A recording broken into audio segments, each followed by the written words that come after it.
UFC Fight Night, Ribas versus Namajunas. The UFC is in the Apex this weekend for not the most notable card. Of course, the biggest headline is the return of Thug Rose Namajunas. Very interested to see how she performs this weekend. We don't have the best cards, coming up in the very near future, but of course we have UFC 300 to look forward to in mid-April, so absolutely cannot wait for that. Before we get ahead of ourselves, though, let's go and break down this card. First off, we are starting in the heavyweight division is Mohammed Usman versus Mick Parkin. What's there to really say about Mohammed Usman? Obviously, seems to have benefited a lot from having that Usman name and his brother being one of the greatest champions. I really just don't think he's that good of a fighter. He's too small for most of these heavyweights. I mean, they list him around 6'2". He doesn't look like he's that tall, and he doesn't carry a lot of weight. And he just has a weird build, and he gasses really easily. And his opponent, Mick Parkin, I think is a pretty intriguing prospect. He's Tom Aspinall's training partner, so he's in there every day with pretty much the best athlete in the division, getting those reps in. And I think that's such a big advantage, being able to train with someone of that size and athleticism. Taking on Mohammed Usman should feel pretty easy for Mick Parkin here. I think he wins a decision. He's going to have 30-ish pounds on Usman, and I don't really know if Usman's got the power to really keep Parkin off of him. I think he's going to rely on his grappling and win this one on the cards. Next fight up, it is Igor Severino versus Lima in the flyweight division. This is a really intriguing matchup between two guys making their Dana White Contender Series debut. Both of them are super explosive, super athletic. Lima really impressed me in his Contender Series debut. He won a decision, but really dominated the guy despite the guy pretty much running away from him for the entire fight. Igor Severino isn't going to run away, though. He's going to come towards him. Severino's a young guy, and he's only 20 years old, and he got a KO in his Contender Series debut, but he's taking on a guy who was quite a bit smaller, and I think his aggressive approach could hurt him in this one. Lima is a very technical striker, and he definitely has a lot of power. I think he catches Igor Severino coming in and wins this one by KO. Next fight is a women's bantamweight fight between Montserrat Rendon and Dariya Zheleznykova. Rendon is the bit more proven out of these two. She's the plus 190 underdog, so a lot of people are liking Zheleznykova. I mean, Topology, I believe, has her ranked as the number one women's fighter in the division, coming out of Russia. I'm pretty skeptical. You look at some of the competition, and it's just like, I think her most recent opponent was like 42 years old. Just not looking like the toughest girls. Rendon only has the one fight in the UFC, but she did win that one by decision. She was an underdog in that fight, pretty much same odds as she's facing here. I think Rendon gets it done again and wins a decision. She's got good grappling, and I think she has good enough striking to have the edge on the feet. Next fight is a featherweight fight between Jarno, Errens, and Nguyen. Errens is 0-2 in the UFC. Kind of struggled in those two fights. Took on Sungwoo Choi. And fought a really close fight there. Ended up hurting Choi a couple times. But in the end, his body really just kind of... He just couldn't take the leg kicks from Choi. Errens is kind of intriguing, but he just still seems very raw despite having close to 20 fights in his MMA career. He's kind of lost on the feet, and he has power, but it kind of feels like he's still working on the tools on how to utilize his power. Nguyen, on the other hand, is the much more polished boxer, in my opinion. He showed great hands versus AJ Cunningham in his Dana White Contender Series fight most recently. He had lost in his first Contender Series debut, so with the win there, he was able to secure a UFC contract. I think his hands are just going to give him the edge in this one. Errens, he likes to throw a lot of feints, but they don't really accomplish much, and he gets hit a lot, and I think Nguyen's going to be the far more accurate striker. I'm taking him by decision. Next up is a bantamweight fight between Miles Johns and Cody Gibson. Johns is only minus 135 favorite. I was pretty shocked by this. I think Cody's really talented, but he's coming up on 36 years old, and his body, even in the Ultimate Fighter, his body seems to kind of been giving him a lot of troubles. I think he was injured previously with a groin injury on the Ultimate Fighter. They said, I'm pretty sure, had like a partially torn ACL. The guy's just been through it. I mean, he's had a super long and very successful MMA career. But Miles Johns is just so much more athletic. I think he's got the fresher legs, having a lot less fights on his resume.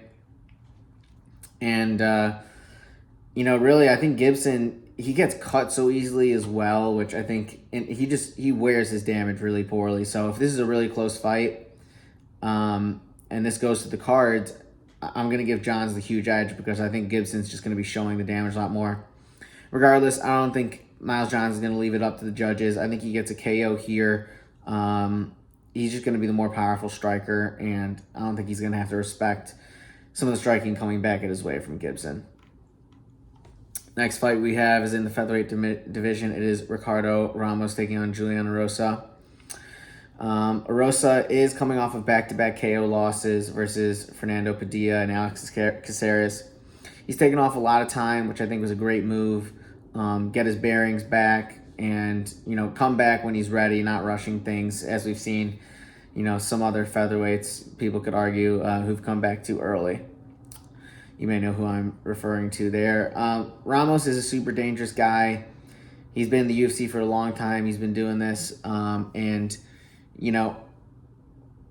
he loves throwing the spinning stuff. It's a huge pet peeve of mine. I really can't stand it. He has gotten KOs before from like spinning elbows and stuff, so you gotta kind of tip your cap to that.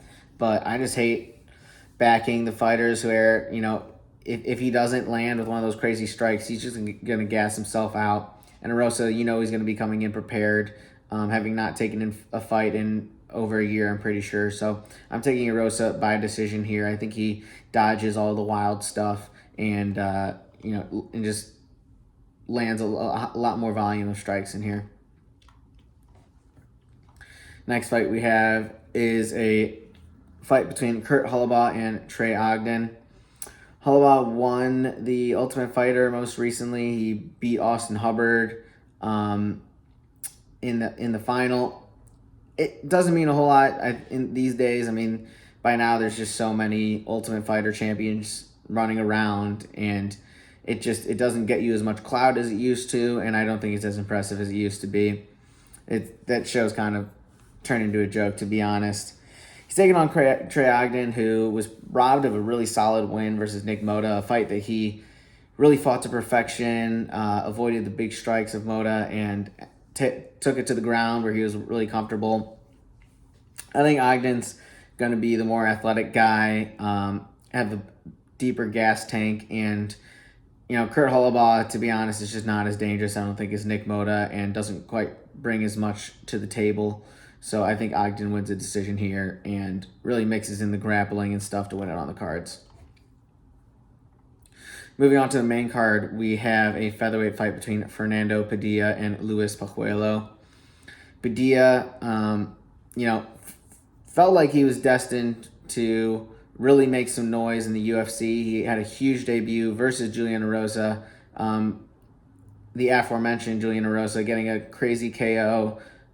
He's super long, and he throws really accurate punches, and he really just showed a glimpse of what he could be in that fight. Unfortunately, he followed it up with a loss to Kyle Nelson, where he really just could never track down Kyle Nelson, and actually got caught himself a few times. And the experience gap just really showed, the high level experience gap, I should say, showed in that fight. Pajuelo is a pit bull. He got a big KO in the Contender Series. He's a guy who's going to march forward, and he's going to want to do damage to you. He's going to want to just put it on you. And, I just do not see this fight going very far.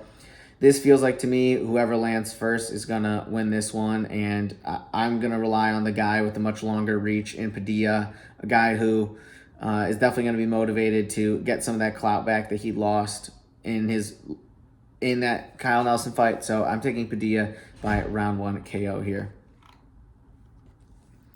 Next fight up is another featherweight fight between Billy Quarantillo and Youssef Zalal. Zalal is a guy who went 3-3 in the UFC and then didn't really get another contract. Went on to fight in a different promotion, Spartan something, and won 3 fights by finish. So he's back with a vengeance, and he's only 27. So he really is going to kind of get a fresh start here, but he can't afford to take many losses. He's taking on Billy Quarantillo, who's been around forever, it seems. But he's a guy who hasn't won 2 in a row since 2020. Had the bad KO loss to Edson Barbosa last year and followed it up with a win. But, he's a guy who has a hard time just putting it together and winning consecutive fights. So I think I've seen enough to take Zalal by decision. He's the younger guy. I think he's going to be the more athletic guy here. Next up is a bantamweight fight between Payton Talbot and Cameron Simon. This is a really intriguing fight between 2 prospects here in the bantamweight division. Talbot's a guy who really impressed me in his Contender Series debut, taking on Tracy Cortez's brother. Pretty much dominated that fight. I thought this kid's, this guy's got a lot of potential, and I think a lot of others were thinking that as well. And clearly so were the matchmakers, because here he is on only his second UFC fight on the main card. He's taking on Cameron Simon, who's got 4 fights under his belt. A guy who's definitely has a lot of potential as well. Really clean striking out of South Africa, coming from a really underrepresented region. Of course, DDP is their most notable fighter. But he's a guy who's only 23 years old and really has his whole career ahead of him. Simon's going to be the taller fighter here, Talbot's going to be the taller fighter here, and he's going to be a little bit older, but a little less experienced. I think he's going to be able to rely on his size in this one a decent amount. Simon kind of struggled versus, I believe it was Christian Rodriguez, due to some size issues. I see Payton Talbot taking advantage of that and winning a decision here, being able to sort of mix in more facets of MMA than Simon. Next up is a middleweight matchup between Edmund Shabazian and AJ Dobson. Shabazian is a guy who at one point was 10-0 in his career. Now he is, I believe, 12-4. He's only 1-4 in his last 5 fights in the UFC. But he's a young guy, and he was taking on pretty serious competition. Guys like Derek Brunson. Who else beat Edmund Shabazian? It felt like a lot of guys. Nasruddin Mavov beat him. So he wasn't fighting bums, but it definitely got hard to, he was making it hard for people to really rely on him to back him, because he just kept losing fights. But I do think he handles his business versus lower level fighters, which in my eyes, AJ Dobson is kind of in that lower tier in the middleweight division. He's 1-2 in the UFC, so he also has a losing record. I think Edmund wins a KO here. We see Dobson throw a lot of kicks, but I think sometimes he can be hesitant to let his hands go, and that's just going to be a tough approach versus Edmund Shabazian, who's going to want to strike and move forward. So Edmund by KO is the pick. Our co-main event is a heavyweight matchup between Carl Williams and Justin Tafa. Carl Williams is a guy who is one of the rare heavyweights who can kind of rely on grappling. It's gotten him all of his wins in the UFC and the Contender Series so far.